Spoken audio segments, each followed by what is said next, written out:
Dieu est vivant pour toujours, il est notre vivant pour toujours. Il est sans cesse notre force et notre espérance. Tout passera.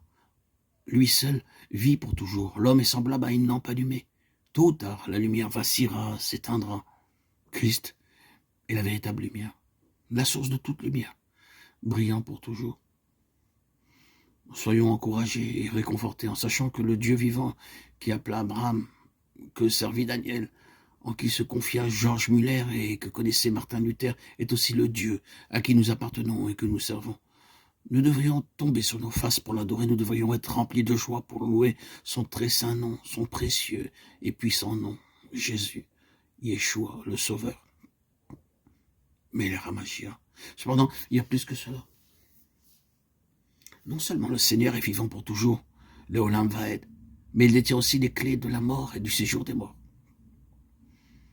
Ça nous montre que tout, dans l'au-delà et dans les mains du Seigneur, la mort est associée au Hadès. Remarquons que le Hadès n'est pas l'enfer ou les temps de feu. En hébreu, il est appelé le Sheol et en grec, Hadès. Il désigne le monde invisible.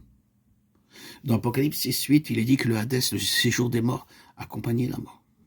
Dans Apocalypse 20:14, nous voyons que le Hadès et la mort sont jetés dans les temps de feu. Dans deux passages que nous avons seulement cités, la personnification du Hadès et de la mort semble évidente.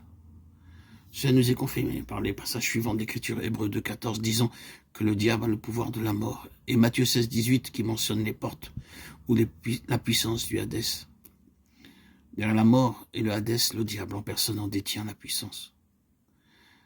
Mais notre Seigneur est ressuscité d'entre les morts. La mort et le Hadès n'ont aucun pouvoir sur lui, au contraire, il tient la clé des deux.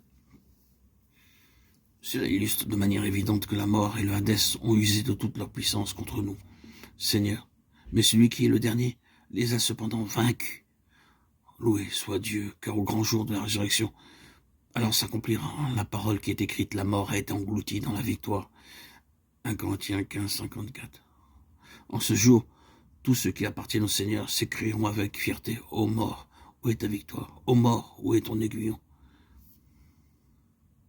Frères et sœurs en Christ bien-aimés, chers amis, auditeurs, auditrices, abonnés, puissions-nous réaliser que ce que nous attendons, ce n'est pas la mort, bien au contraire, nous attendons le matin de la résurrection.